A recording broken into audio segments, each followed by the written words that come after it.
All right, ladies and gentlemen, Mikey.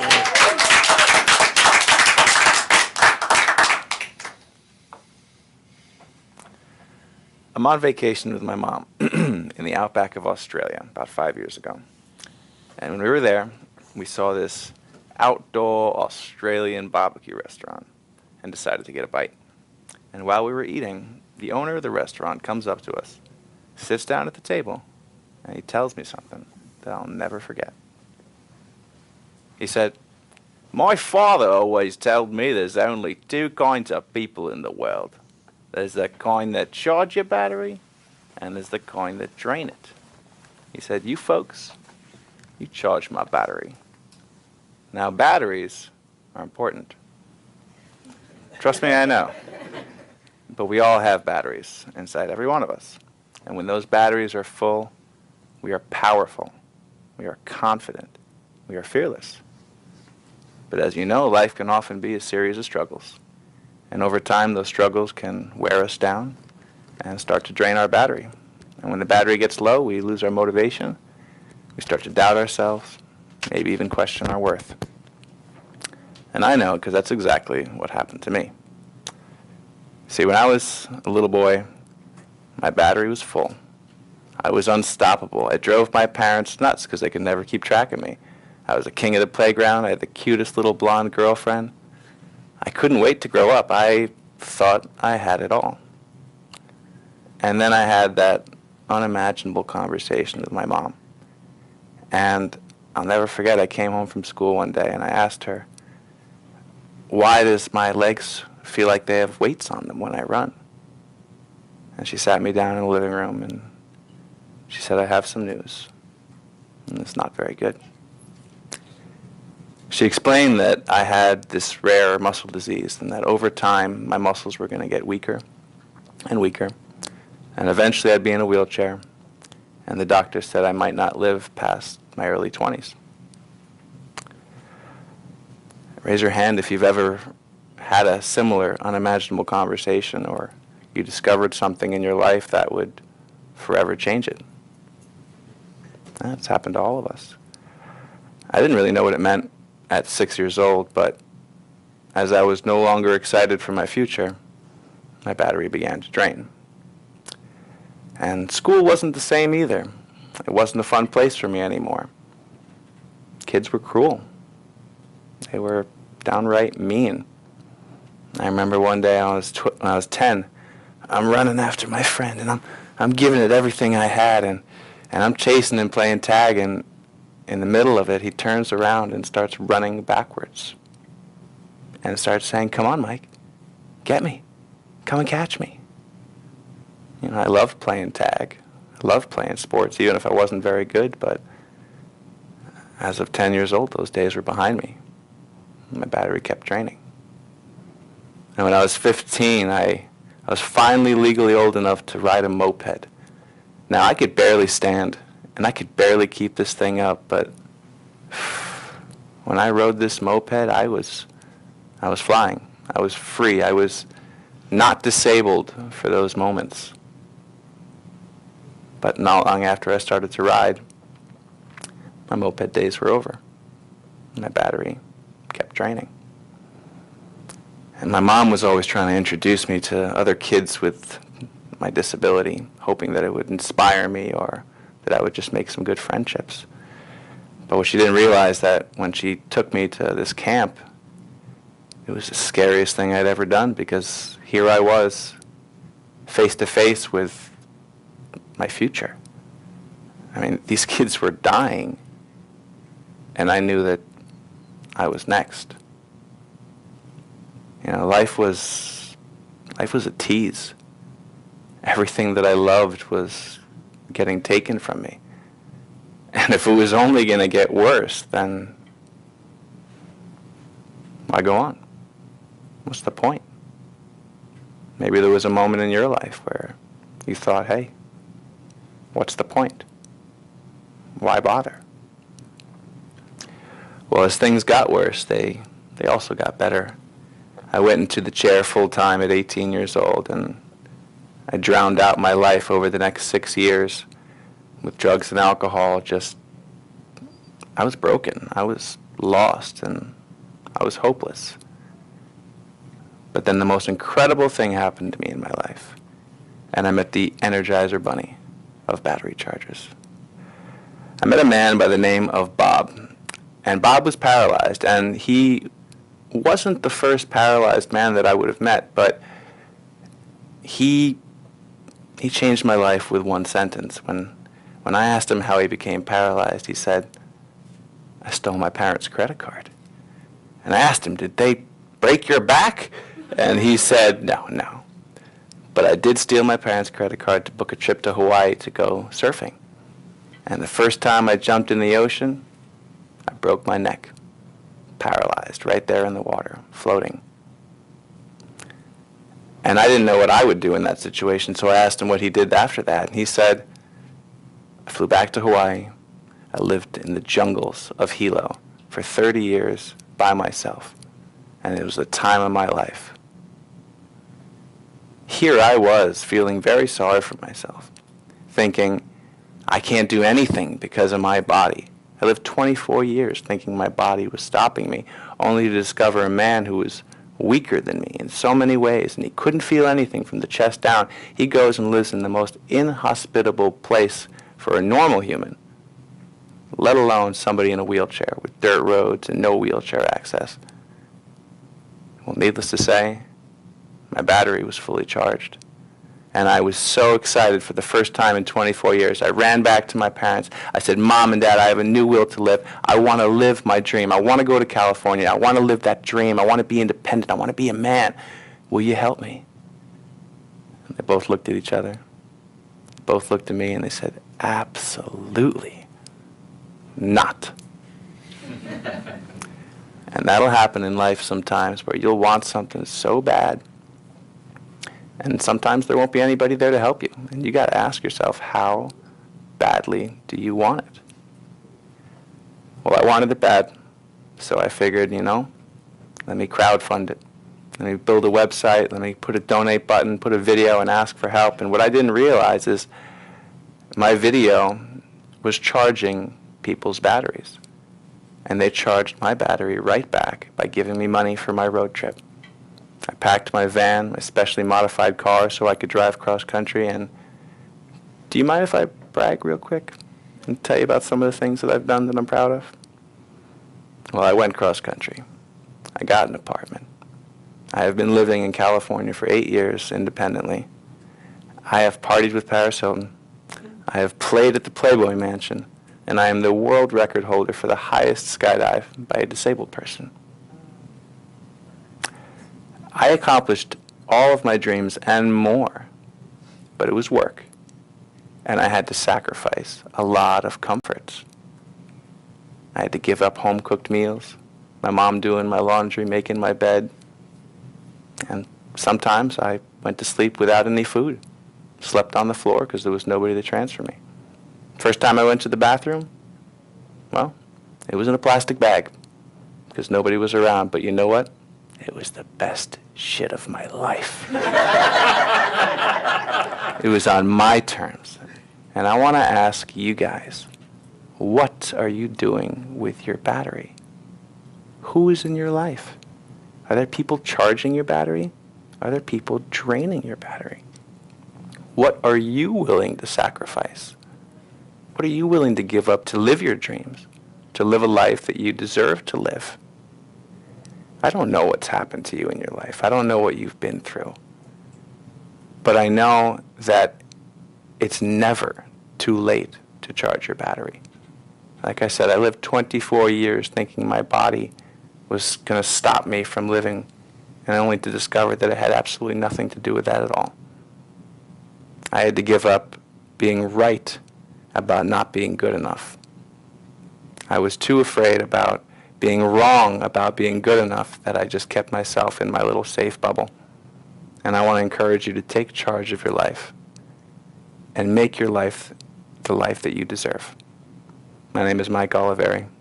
Please get out there and charge your batteries.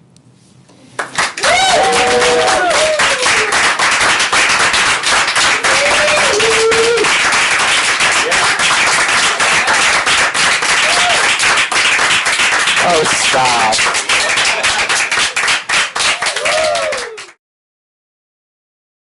Yeah, Mikey. So I'm going to give you some of the great things that I saw, like keep going with those, and also maybe some things that you could think about for a future endeavor. I thought your use of pause was awesome. You had great pausing, really cute stories, like immediately endearing the audience to you, which is always great. Awesome eye contact, nice interaction and activities with the group. Fantastic use of callback with the battery, keeping coming back to that battery story, really, really good. The absolutely pause not fantastic, because we weren't expecting that. One of the things that I enjoyed was how badly do you want it? That's what you said, and I thought that was really reaching into all of our hearts and asking us truth, because it's different to ask a question and just kind of whatever, but it was so in alignment with what you were talking about, which was awesome. And again, like, it was just cute. Do you mind if I brag? It was really cute. I always tell, some of you guys know this that are in my coaching program, but I'm always saying, like, use what you've got. And you have a very cute personality, so I think that the audience automatically likes you a lot, so that all works in your favor. One thing, I felt like your ending could have been stronger. I wanted more finality. The timer going the wrong way threw off everything, because I had everything lined up to a certain minute. And when I was counting up, I spent too much time trying to say, wait, where am I supposed to be right now? And then I just didn't want to go over time, so I was just kind of like rushing around. But great thing for the future is that sometimes when you're anticipating it to be one way, and then they do something else, or their timer breaks. I've seen that happen a lot with Sean. Or they hold up a sign, and when you think you have 10 minutes left, they're like, you only have 3 minutes left. Yeah. It's like, what? So great, I mean, awesome job, good experience. I liked your calm demeanor. Did you guys see calm, deliberate, and pleased in Mikey? You embodied that, I feel, the strongest out of the group, calm, deliberate, and pleased. I saw each of you do calm at times, deliberate at times, pleased, but you had that running every word, and I liked that. To think that you didn't want to be a speaker is ridiculous. Yeah. This is, I see a lot of your coach in you, which is wonderful. I can tell what a great job he's done with you. And I can see that I see a future very clearly as you develop this into a 1-hour talk. My notes were that you had good use of humor, that you had great use of stories. I got lost in the moment and forgot to take notes for a part, and that's a good thing. You want to be so captivated. What's that? Great success. Yeah. I liked when you used the sense of humor about, like, did they break your back? With the guy. That's literally the first thing I thought when he said that. I'm like, what the hell? Yeah. And it was just, it was a very inspiring experience to watch it, and I was very proud of you. It's a wonderful job. Thank you, Sean. Yeah? Really appreciate it. You bet. Excellent job. I loved the accent that you used for the Australian man, because it made him real. Yeah. He's a character in your story, and I think the more that you can use accents, it just made him. That doing now. And I also have an accent fetish. So Yes. I am a big fan of. Well, let me skip to this one. Best shit of my life. I absolutely love that. I loved it to the point where, honestly, if you were, let's say, doing a high school speech where they would tell you absolutely no swearing, I might do it anyway, and not say the best poop of my life or something. Just keep it. I said it once like that. I'm like, I can't say that's how you. Yeah, right. Exactly. It would ruin it. Right. And I mean, I think it's worth. And speaking from Peter Billigus, it's good to swear at a Catholic college. Yes, they did. We talked about that. Southern Adventist, yes. Mm-hmm. And Peter will come and bail you out. Mm-hmm. So yeah, I love that so much that I would, even if they say no swearing, I might put that in. You loved it so much you wanted to shit in a bag. I wanted right.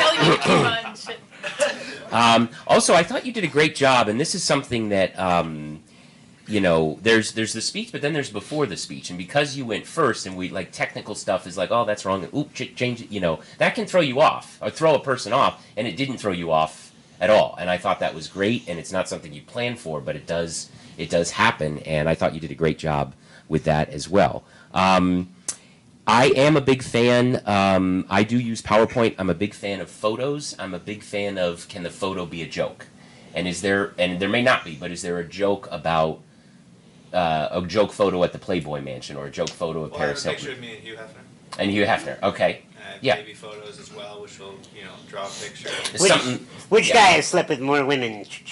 Right, something like that. Yeah, it's just something. There's a, and of course the skydiving. Like I was like, how does that? Right. That was awesome. How does that work? And so there may be. Said how high it was, though. Yeah. Yes. How high was it? 30,000 feet. Holy! What? You didn't wear special You gotta gear. have oxygen or something, right? It's a military jump. And special gear. Whoa. I was all, armied up, face mask. Yeah. Wow. So I think that's an awesome photo, and Yeah. I just because it comes to life. Yeah, right. I get uncomfortable getting off the bed. And the gentleman that you met that spent 30 years living in the jungle, I think you said he told you something that changed your life. Yeah. Did he say like one sentence, or was that one sentence, I've been living in the jungle? Or did he say something It was like, him, I literally freed just from... him telling me that he lived in the jungles for 30 years. Okay. That was the time of his life. And, this is a guy that when I rolled in to meet him, there was weed on the table and a smoking bowl. And I was like, this guy is a little bit different. Sure. Be like, we're gonna get along. Yeah, he did. I thought I was going to show him a thing or two. And Yeah. he showed me everything. Yeah. Did he ever say something like, I choose not to blank, or something that's like a one sentence where you were to say, I heard this one thing that changed my life, and it was... Yeah, can you encapsulate it? Is what you're basically... encapsulate that. Yes. And if not, I don't want to put you on the spot, but just something to think about. Yes. He was such a non-bragging kind of just, that's what I wanted to do, and that's what I did. He didn't say anything inspirational. But it could be just like figuring out what's that one line, like he said, I'm going to live life on my terms, or something that you can use a little cream in the coffee, where you use that poetic license to figure out how to encapsulate that. Gotta live somewhere. Why not the jungle? Yeah, exactly. I got you. Okay, great job. Just to piggyback on what Peter was saying about the front of the room, the minute you're in front of the room, your speech has started. And in the beginning, I could tell you were sitting in a speech competition. You were like, you're really, and that's fine. Nobody's gonna, but out in the quote unquote real world, you're not competing with anybody, right? So the energy might be different. So I liked, for me, you energetically calmed me down when you started getting, you started looking at people, having interactions. Hey, those things too tight, like. That was for me when your speech started. And so I was starting to see your personality and your energy. And what I liked is that energy was kind of consistent all the way through the presentation. I loved your story about the kid and when you're as a kid and the weights on my feet and why was my life different. Now, I'm going to say this to you, can completely disagree, but I think that because of your condition, we get it quicker. And so because of your condition, you can make the audience feel deeper, quicker than someone who's maybe able-bodied, right? So what I would say is that it felt like about 2/3 of the speech was really the weight and the process. It felt like you were going, and I was like, I'm feeling that. And I went there with you, but I just felt like I didn't have to go that deep. And when you finally got to the road trip and the skydiving, for me as a listener, that's where your power is. And I was wanting you to pull more of that into the presentation so that I could go up as high as you took me down. And yeah, and so I always tell Sean this. I'm like, oh God, Sean, you've got such a great shtick. I was little in a Do you wheelchair. get that? Like, God, you have such a great shtick, I'd right? kill to be disabled. As a speaker, and I want to just honor that, but the other side of what you're doing is really about leaving the audience inspired and uplifted and really and present to what they can do. and that's what I wanted more from, was I wanted more details about the skydiving. I wanted more details About the road Playboy trip. Mansion. Yeah, I wanted more detail. No, but the road trip, like the steps, like something in there. It was, I didn't know how to do it without sounding like Sean and I were talking about. Yeah, but remember, you and Steve, anybody that has a severe disability, we are given more of a pass to brag. Because people want us. We're the underdogs. They want us. In fact, when a guy in a wheelchair is a little cocky, it's actually somewhat fun for the audience. Because the audience is like, wow, this guy's got more confidence than me. And so I feel like we get an extra pass. And I will tell you, as an able-bodied person, it is a disconnect when you say, we've all been there. Right. As an able-bodied person, I'm like going, holy fuck, I have not been there. Right, I did think that. Okay, so I get that there's that moment to connect, but there's a pass that you have, and you can take the audience there quicker. But really where you want to get them is like, what's the generous offer? You want to lift these people up and give them a little bit more. And you gave that, and you were amazing to watch. Like, I enjoyed listening to you. Your story was inspiring. But I would just give that feedback. Sure, I Yeah. appreciate that. Yeah. Awesome. Let's give him a round of applause. Steve, do you have anything as his coach? I'm really proud of him.